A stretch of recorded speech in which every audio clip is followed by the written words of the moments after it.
Lagi saya katakan tidak ada kemenangan atas alasan apapun.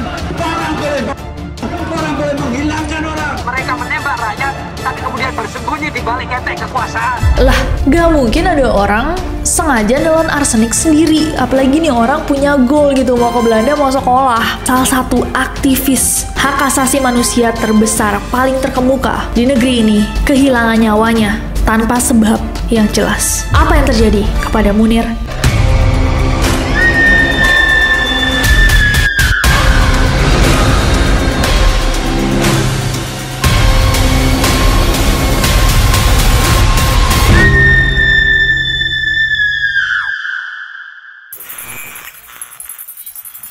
Hey guys, it's Nessie and welcome back to Neror. Kalau kalian belum subscribe ke channel ini, jangan lupa klik tombol subscribe-nya sekarang juga. Terutama untuk kalian yang suka kasus-kasus di dunia nyata. Kayak kasus yang kita bahas hari ini. Salah satu kasus yang pernah menggemparkan Indonesia ketika salah satu aktivis hak asasi manusia terbesar paling terkemuka di negeri ini kehilangan nyawanya 40.000 kaki di atas daratan tanpa sebab yang jelas. Jasadnya kemudian diotopsi oleh pemerintahan Belanda dan hasilnya mengejutkan semua orang.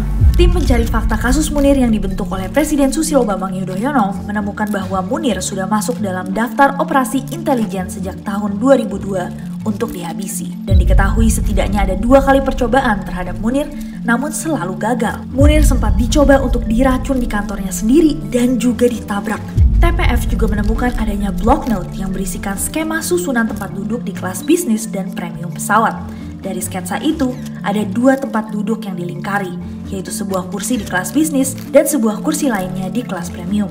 Laporan TPF selama penyidikan sudah diserahkan kepada Menko Polhukam, Kapolri, Sekretaris Kabinet, Kepala BIN, dan juga Presiden.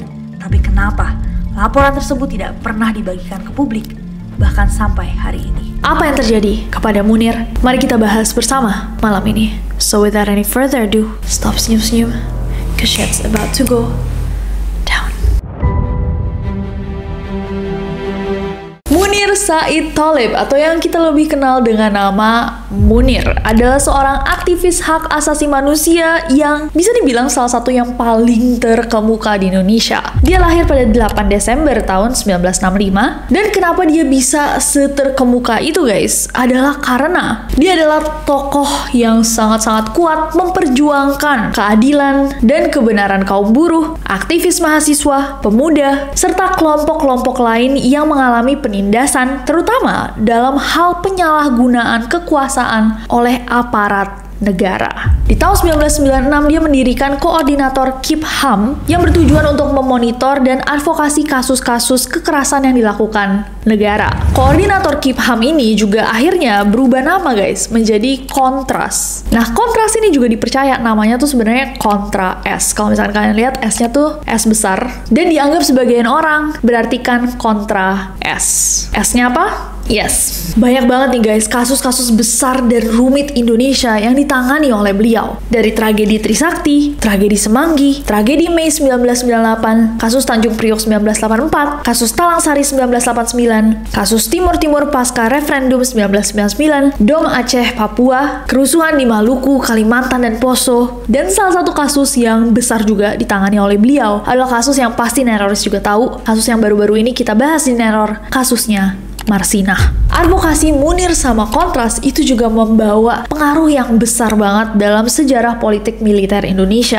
Advokasinya atas penculikan mahasiswa berhasil melengsarkan 3 perwira penting militer Kopassus. Di antaranya adalah Letjen Prabowo Subianto, Majen Muhdi PR, dan Kolonel Khairawan. Pokoknya nih, apapun kasusnya, siapapun lawannya, Munir tuh selalu dengan kuat, tegas, akan tetap menjunjung tinggi hak asasi manusia. Dan karena hal itu juga, untuk mendalami ilmunya dalam hak asasi manusia, dia tuh dia merencanakan untuk melanjutkan pendidikannya di Universitas Utrecht, Belanda, dan dia juga sudah menyiapkan proposal tesisnya yang membahas tentang penghilangan paksa aktivis di Indonesia.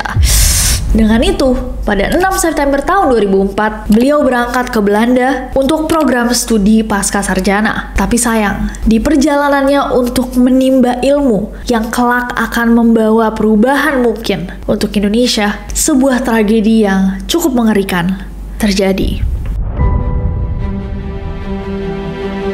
Jam 9.55 malam pada 6 September 2004, beliau berangkat dari Indonesia menuju Belanda menggunakan pesawat Garuda Indonesia dengan nomor penerbangan GA974. Dan dalam perjalanannya ke Amsterdam, dia tuh punya transit di Singapura. Nah, di penerbangan yang pertama, Munir duduk di kursi business class. Dia sempat memesan mie goreng daging sapi dan juga jus jeruk. Lewat tengah malam jam 12.40, pesawat tersebut transit lah sampai di Changi, Singapura. Dan beliau sempat mampir ke sebuah kafe yang bernama Coffee Bean. Beberapa saat kemudian, dia menuju ke ruang tunggu pesawat. Sesampainya di ruang tunggu, Munir sempat mengirimkan pesan kepada istrinya yang berkata, "Kok perut saya nggak enak ya?" Jam 1.50 pesawat dari Singapura ke Amsterdam lepas landas. Tapi baru 3 jam setelah berangkat, Munir bolak-balik ke toilet dan terlihat seperti orang sakit. Karena sakitnya itu, akhirnya dia diberikan pertolongan pertama oleh seorang dokter bernama Dr. Tarmizi yang juga merupakan seorang penumpang di pesawat. Pertolongan ini juga akhirnya membuat Munir dipindahkan dari economy class ke business. Karena dia harus duduk di sebelah bangku sang dokter. Dia pindah dari kursi 40G ke kursi 4D. Setelah sempat dirawat nih sama si dokter untuk beberapa waktu, si dokternya sempat ngecek lagi keadaannya dan ternyata Munir sudah tidak bernafas. Dari mulutnya keluar air liur dan tangannya pun membiru. Beliau menghembuskan nafas terakhirnya pada pukul 8.10 pagi saat pesawatnya berada di ketinggian 40.000 kaki di atas tanah Rumania. Beberapa saat kemudian pesawat yang ditumpanginya akhirnya mendarat di Bandara Schiphol, Amsterdam pada 7 September 2004 dengan membawa tubuhnya yang sudah tidak bernyawa. Setelah mendarat, 10 petugas polisi militer masuk ke pesawat untuk menjalankan prosedur pemeriksaan saat ada penumpang yang meninggal dunia dalam penerbangan. Seluruh penumpang pesawat pun juga ditahan, nggak bisa turun selama 20 menit sampai pemeriksaannya usai, dan jenazah Munir sempat diotopsi oleh pemerintah Belanda sebelum kembali dibawa ke Indonesia untuk dimakamkan pada 12 September 2004 di Kota Batu, Jawa Timur. Berselang 2 bulan setelah pada 4 November tahun 2004, Institut Forensik Belanda, NFI, memberikan laporan hasil forensik ke pemerintahan Indonesia. Mendengar bahwa hasilnya udah keluar, istrinya Munir, Suciwati, langsung mencari tahu dong tentang informasi yang ada. Dia mendatangi kepolisian, sampai ke Kementerian Koordinator Politik dan Keamanan, tapi sama sekali nggak mendapatkan hasil. 12 November 2004, Suciwati juga sempat datang ke kantor Bareskrim Polri untuk minta hasil otopsinya Munir, tapi gagal. Didesaklah pemerintah kan, oleh publik, oleh LSM, semuanya bilang kayak, mana nih hasil otopsinya Munir? Kita semua mau tahu apa yang terjadi sama dia. Sampai sebulan kemudian, pada 6 Desember, pihak keluarga Munir pun akhirnya berhasil mendapatkan salinan hasil otopsi tersebut. Dari laporan yang berisi 20 halaman, dijelaskan semua temuan yang ada di dalam tubuhnya Munir, termasuk penyebab. Dari hasil tes fisik pertama terhadap jenazahnya Munir, ditemukan bahwa isi lambung dan ususnya mengandung banyak banget air. Tidak ada tanda-tanda peradangan yang mencolok dalam saluran lambung dan juga ususnya. Dan tidak ada kelainan pada hati, jantung, otak, cairan otak, dan jaringan-jaringannya, serta pembuluh paru-paru. Pemeriksaan dilanjutkan dengan melibatkan ahli toksikologi, dan dari pemeriksaan tersebut ditemukan bahwa di dalam tubuhnya Munir terdapat beberapa zat. Zat tersebut adalah paracetamol, metoclopramide, diazepam, dan mefenamic acid. Tapi juga ditemukan adanya zat berbahaya arsenik dalam dosis yang cukup fatal dan mematikan. Di dalam darahnya terdapat zat arsenik 3,1 mg per liter, di dalam urinnya 4,8 mg per liter, dan di lambungnya 460 mg per liter. Dari temuan itu, ahli forensik menyatakan bahwa Munir kehilangan nyawanya akibat keracunan arsenik. Tapi tidak bisa ditentukan kapan arsenik itu diminum ataupun diberikan. 28 November 2004, diperiksalah 8 kru Garuda yang melakukan penerbangan pada saat itu bersama Munir, dan polisi juga memeriksa saksi-saksi lainnya. Jadi total orang yang diperiksa itu sampai 21 orang. Ketika proses penyelidikan lagi berlangsung nih, masyarakat, jadi publik sama aktivis-aktivis HAM pastinya tuh rame banget guys di Indonesia pada saat itu. Dan semuanya mendesak presiden untuk melakukan sesuatu, menemukan dan menangkap sang pelaku. Karena setelah buktinya terungkap, orang-orang kayak, lah gak mungkin ada orang sengaja nelan arsenik sendiri, apalagi nih orang punya goal gitu, mau ke Belanda mau sekolah. Pastinya ini adalah berencana. Akhirnya 23 Desember tahun 2004, Presiden pada saat itu, Susilo Bambang Yudhoyono, mengesahkan tim pencari fakta TPF untuk menyelidiki kasusnya Munir. Pada 2005, TPF mulai mendesak Polri untuk segera menetapkan tersangka dalam kasusnya Munir. Saat itu TPF tuh menilai Polri nih kayak terlalu lama nih geraknya untuk mengungkap kasus yang lagi rame luar biasa di Indonesia, yang bikin gempar satu Indonesia. Sedangkan pihak Garuda itu juga kelihatan kayak nutup-nutupin kasus ini. 28 Februari tahun 2005, TPF mengungkapkan bahwa ada kemungkinan nih atau ada dugaan bahwa pihaknya Garuda Indonesia memasukkan surat penugasan seorang pilot senior yang bernama Polikarpus Budihari Prianto, yang kebetulan ada di penerbangan yang sama Munir. TPF juga mengatakan bahwa ada indikasi kejahatan konspiratif dalam kasusnya Munir karena ada kecurigaan keterlibatan oknum PT Garuda Indonesia dan pejabat direksi Garuda.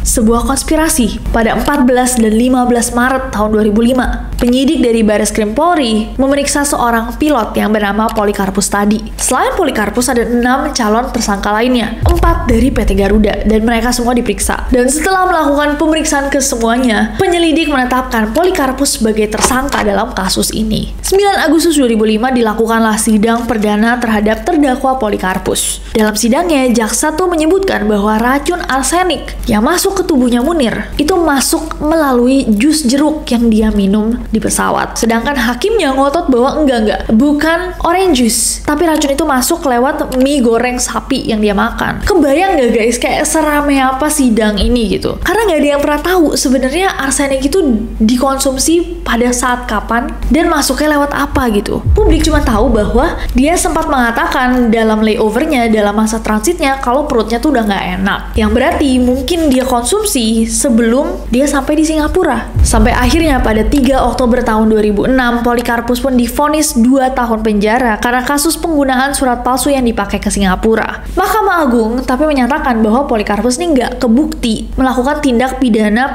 pembunuhan berencana terhadap Munir. Dan sekitar 2 bulan setelah itu, 25 Desember tahun 2006, Polikarpus divonis bebas. 2 bulan. Dari 2 tahun ke 2 bulan aja, diskonnya banyak ya. Keren deh. Mungkin lagi 11-11 Dika. Oh ini kan 12-12 mungkin. Big sale, betul. Namun pada 25 Januari tahun 2007, Kejaksaan Agung mengajukan peninjauan kembali atau PK terhadap Polikarpus. Dan 1 tahun kemudian, 25 Januari tahun 2008, Mahkamah Agung memutuskan untuk memvonis Polikarpus dengan hukuman 20 tahun penjara. Polikarpus kemudian melakukan peninjauan kembali dan permintaan tersebut dikabulkan oleh Mahkamah Agung yang mengurangi hukumannya menjadi 14 tahun penjara. Dan setelah menjalani hukumannya selama 8 tahun, Polikarpus yang semestinya keluar penjara di tahun 2022 dinyatakan bebas bersyarat pada November 2014. Dan 4 tahun kemudian, 29 Agustus tahun 2018, Polikarpus dinyatakan bebas murni. Tapi guys, yang bikin kasus ini lumayan rumit adalah Polikarpus ini dari awal sampai dia menjalani hukuman sampai akhirnya dia bebas itu tidak pernah mengakui. Dia tetap kukuh mengatakan bahwa dia bukanlah Munir. Walaupun sebenarnya banyak banget kejanggalan selama proses penyidikan berlangsung. Apa yang membuat orang ini walaupun dia ngakunya tidak bersalah, akhirnya tetap dijatuhkan hukuman? Yang pertama adalah keterangan Polikarpus yang berubah-ubah. Jadi selama penyelidikan berjalan, pernyataannya Polikarpus tuh sering banget berubah-ubah gitu loh, nggak konsisten. Dia mengatakan di awal bahwa selama penerbangan dari Jakarta ke Singapura, dia tuh selalu tidur. Padahal menurut saksi mata, dia tuh bolak-balik di pesawat. Tentunya itu bikin banyak orang bertanya-tanya. Karena dia itu kan dikirim sama Garuda. Maksudnya dia tuh ada di pesawat itu, karena dia dia bekerja sebagai Aviation and Internal Security, sebagaimana yang dinyatakan di surat resminya Garuda. Tapi kalau misalkan dia bilang dia tidur, lah gaji buta dong. Kok bisa dia lagi kerja sambil tidur? Udah dia ngaku dia tidur, semua orang lihatnya enggak kok, dia tetap jalan-jalan lah. Nah, pernyataan awal itu bahwa dia selalu tidur itu juga nggak sesuai sama rekonstruksinya, guys. Ketika dilakukan rekonstruksi yang dilakukan sama Nova NPS Belanda, dia tiba-tiba punya versi lain gitu. Dia mengaku bahwa selama perjalanan dari Jakarta ke Singapura, dia tuh duduk aja di seatnya, sesekali ke toilet dan mengobrol dengan temannya soal hobi mobil tua. Yang berarti dalam perjalanan singkat banget ya dari Jakarta ke Singapura itu dia nggak tidur. Jadi yang mana yang benar? Yang kedua, fakta bahwa Polikarpus itu tukar kursi dengan Munir. Polikarpus mengaku bahwa dia tuh bertemu sama Munir dalam perjalanan ke Singapura. Keduanya kemudian mengobrol, dan dalam obrolan itu Munir tuh mengatakan bahwa dia tuh punya fobia dengan pesawat yang goyang terus. Mengetahui hal itu, Polikarpus yang tadinya duduk di business class menawarkan kursinya ke Munir yang kebetulan duduk di ekonomi kursi 40G. Makanya kalau misalkan tadi kalian bertanya-tanya, loh kok dia dari Jakarta ke Singapura business class, tapi kok dari Singapura ke Amsterdam dia di ekonomi? Karena dari Jakarta ke Singapura itu dia tukeran seat, tukeran kursi sama Polikarpus. Tapi Polikarpus juga nggak duduk di kelas ekonomi, dia duduknya di premium economy, jadi depannya ekonomi. Business class, premium economy, ekonomi. Nah, mendengar pengakuannya Polikarpus yang bilang kayak, oh kok dia baik banget gitu ya mau tuker seat sama Munir yang takut pesawat goyang. Istrinya, Suciwati, bingung banget karena seumur-umur dia nggak tahu kalau suaminya ini punya fobia pesawat goyang. Bener dong. Bahkan Munir itu sering banget melakukan perjalanan menggunakan pesawat. Kalau misalkan dia punya fobia, nggak mungkin dia selalu naik pesawat kemanapun. 3. Kesaksian yang dirubah. Saat Munir transit di Changi Airport, ada satu saksi nih yang melihat bahwa Munir itu emang bener ada di Coffee Bean bersama Polikarpus dan juga seorang pria lainnya yang berambut gondrong. Diketahui bahwa laki-laki tersebut adalah Raymond alias Ongen. Tapi kesaksian ini disanggah sama Polikarpus yang mengatakan bahwa enggak kok, abis dari pesawat yang pertama aku nggak ketemu lagi sama Munir. Kuasa hukumnya Polikarpus juga mengatakan bahwa setelah pesawat mendarat, Polikarpus langsung naik bus jemputan kru Garuda dan menuju ke Hotel Apollo Singapura. Dalam BAP, Ongen menyebutkan bahwa dia tuh melihat Polikarpus membawa minuman dan minuman tersebut diberikan kepada Munir. Sambil minum, Ongen mengaku melihat Munir bercakap-cakap dengan Polikarpus. Tapi kemudian berita acara itu dicabut oleh Ongen. Ketika di pengadilan, Ongen mengatakan bahwa saat dia di Coffee Bean, emang bener dia ada di Coffee Bean, tapi dia tuh nggak duduk bareng Munir sama Polikarpus. Dia bilang bahwa Munir itu duduk jaraknya sekitar 2 meter dari dia dan dia emang bersama laki-laki tapi bukan Polikarpus. Jangan Ongen nih, sas. Next, telepon misterius. Istrinya Munir, Suciwati, mengaku bahwa pada 2 September sebelum suaminya berangkat ke Belanda, Polikarpus itu sempat nelpon Munir. Pada saat itu, Suciwati ngeliat bahwa handphone suaminya itu tertinggal, terus dia ngeliat ada telepon nih, panggilan dari Polikarpus, diangkatlah sama dia. Dalam panggilan itu, Polikarpus bilang dia siapa, abis itu dia sempat nanya gitu, Munir nih beneran gak sih jadi berangkat ke Belanda? Kalau misalkan iya, soalnya biar aku tuh nyamain penerbangan biar bisa berangkat bareng dia. Dan ternyata nggak cuma Munir yang ditelepon sama Polikarpus. Menjelang Munir terbang, dia juga sempat menelpon kira-kira 3 aktivis HAM lainnya, termasuk Hendardi. Hendardi mengaku bahwa hampir setiap 3 hari atau 4 hari atau seminggu sekali, Polikarpus ini telepon terus. Posesif ya. Dia bercerita panjang lebar dan juga membicarakan tentang kondisi politik, dan dia juga menanyakan pendapat Hendardi tentang kondisi politik saat itu. Polikarpus itu juga sempat beberapa kali nanya-nanya nih ke Hendardi kapan Hendardi akan ke Papua karena dia, Polikarpus, udah menyiapkan tiketnya. Freak Polikarpus. Kalau aku ya, kalau si Hendardi nyiain, Dia iseng banget ya si Polikarpus. Tapi masa kayak dendam satu orang sih gak masuk akal gak sih? Pasti dia dibayar kan ini nih kan. Nah, jadi. Next ada surat tugas palsunya Polikarpus. Menurut surat resminya Garuda yang dibuat pada 4 September tahun 2004, pada 6 September Polikarpus itu ditugaskan sebagai petugas Aviation and Internal Security Jakarta Singapura, penerbangan GA974, pesawat yang ditumpangi Munir. Tapi berdasarkan investigasinya TPF, ditemukan bahwa surat tugas tersebut dipalsukan oleh direksinya Garuda. Dalam surat tersebut tertulis bahwa suratnya itu dibuat tanggal tanggal 4 September tahun 2004, padahal sebenarnya surat itu baru dibuat setelah kejadian. Nah, diketahui bahwa sebenarnya pada 5-9 September, Polikarpus itu ditugaskan sebagai pilot kepala penerbangan GA330 rute Jakarta-Peking. Dan karena ini, pada saat itu ya, mantan Direktur Utama PT Garuda Indonesia pada saat itu, Indra Setiawan, itu divonis hukuman penjara selama 1 tahun karena dianggap menempatkan Polikarpus sebagai extra crew di jadwal penerbangan Munir. Emang pilot segabut itu ya? Kayak maksudnya kalau kurang kru, pilotnya aja. Masa sih? I thought they're like the captain of the ship gitu. Itu senior. Kok YOLO banget? Mas mau deh saya. Masa segabut itu sih jadi pilot? Next, laporan TPF yang hilang. Salah satu dokumen yang dianggap penting dalam kasusnya Munir ini adalah laporan tim pencari fakta kasus Munir atau TPF kasus Munir tadi. Setelah bekerja selama 6 bulan, pada 24 Juni tahun 2005, TPF itu sudah menyelesaikan laporannya. Laporan tersebut diketahui ada 5-7 berkas yang kemudian semuanya itu diserahkan ke pejabat setingkat kementerian, Menko Polhukam, Kepala Polri, Sekretaris Kabinet, Kepala BIN, dan juga Presiden. Tapi laporan ini belum pernah diumumkan ke publik, bahkan dinyatakan hilang. Pada April 2016, ketika Pak Jokowi sudah menjabat sebagai presiden, Kontras bersama Suciwati mengajukan permohonan sengketa informasi untuk mendesak Kementerian Sekretariat Negara untuk mengumumkan laporannya TPF kasus Munir yang masih belum terungkap itu. Nah, saat persidangan, Kepala Bidang Pengelola Informasi Publik Kemensetnek Faisal Fahmi mengatakan bahwa pihaknya hanya menerima laporan terkait administrasi seperti anggaran dan juga menyangkal bahwa Kemensetnek pernah menerima atau menyimpan laporan hasil investigasi TPF kasus Munir. Mendengar kabar ini, Pak SBY angkat bicara dan itu bilang bahwa dia akan menyerahkan salinan dokumen laporan TPF kasus Munir ke Presiden Jokowi, tapi dia juga tidak membantah bahwa laporan asli TPF kasus Munir itu hilang.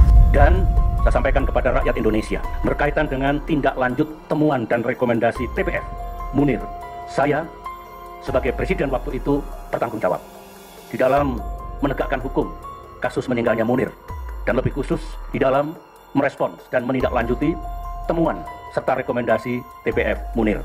Oleh karena itu, saya mendukung langkah-langkah Presiden Jokowi jika memang akan melanjutkan penegakan hukum ini, jika memang ada yang belum selesai. Jadi dia masih punya salinannya, tapi yang asli hilang gitu lah. Dari dulu kenapa nggak dikasih? Nah itu, jadi Nah itu. Oke guys, dan kejanggalan yang terakhir adalah dugaan bahwa pengakhiran hidupnya Munir ini didalangi oleh anggota dari sebuah badan besar di Indonesia. TPF kasus Munir sempat menduga keterlibatan Badan Intelijen Negara atau BIN dalam kasusnya Munir ini. Dugaan ini muncul karena ditemukan ada sebuah data percakapan antara Polikarpus dengan seseorang dari pihak BIN yang bernama Muhdi PR sebelum dan sesudah Munir kehilangan nyawanya.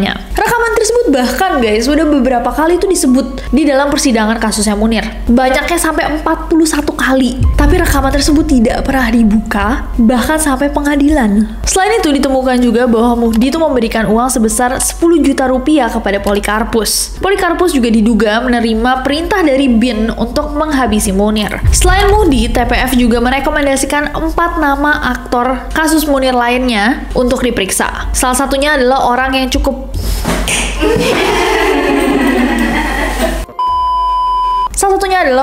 besar di pemerintahan Indonesia, dan orang tersebut juga sempat dipanggil untuk dimintai keterangan, tapi tidak datang dan bersikap tidak kooperatif atas semua panggilan yang dilayangkan oleh TPF. Tapi cucunya lucu, mantunya terkenal. Kasus yang masih dipenuhi tanda tanya, walaupun Polikarpus sudah dihukum, kalau nggak salah dia baru bebas, nggak lama kemudian pandemi terus meninggal. Tapi kalau dia beneran nggak bersalah gimana, Zehan? Nah, kayak ini perdebatan sebenarnya akan berlangsung cukup lama ya, karena bener dia tidak mengakui, dan akhir-akhir ini juga publik Indonesia cukup bersimpati sama orang yang dari awal sampai akhir tidak mengakui kejahatannya dan mengatakan ya kalau misalkan tidak bisa terbukti dia memasukkan racun atau murder weapon lainnya, ya berarti dia mestinya tidak dihukum gitu karena tidak ada bukti konkret. Tapi bisa dibilang terlalu banyak kejanggalan juga nih, sama dengan kasus yang sebelumnya. Apa yang membuat dia menelpon Munir beberapa hari sebelum penerbangan, menukar kursinya, memalsukan surat, merubah-rubah statementnya, terlalu banyak tanda tanya, dan juga terlalu banyak nama besar yang terangkum dalam kasus ini juga ya. Kasusnya cukup mengerikan. Yang jelas Munir dan jiwa tangguhnya, semua aksinya, semua effort, semua usahanya, semoga tidak akan pernah terlupakan, dan juga semoga dengan membahasnya lagi juga kita mendapatkan serpihan-serpihan dari perjuangannya untuk kita adopsi ke diri kita sendiri juga, dan menginspirasi kita dalam kapasitas kita masing-masing berdiri untuk yang tertindas. Masih banyak aktivis hak asasi manusia sampai hari ini yang tidak dianggap usaha-usahanya dicemooh, bahkan beberapa dikambing hitamkan oleh orang-orang berkuasa yang tidak suka dengan apa yang mereka perjuangkan. When you see that, ketika kita dapat kesempatan melihat hal-hal seperti itu, mungkin kita akan teringatkan oleh idealisme kuat Munir yang selalu tangguh, kuat, besar dalam memperjuangkan hak asasi manusia. Rest in peace. Semoga beliau tenang dalam peristirahatannya. Aku gak sabar untuk bacain komentar-komentar kalian di bawah. Bagaimana menurut kalian kasus ini? Apakah ada hal-hal yang kalian tahu tapi tidak diungkap ke publik? Boleh banget kalian tulis di bawah. Yuklah kita bareng-bareng kalau mau di pinggir jurang gini. Neroris. Stay safe. Jangan lupa subscribe karena aku gak sabar untuk ketemu kalian lagi. Bye-bye.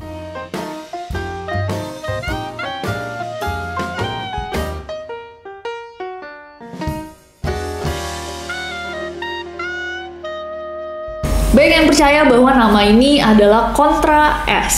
S siapa? Ya, Suranto. gitulah joke NCC ya.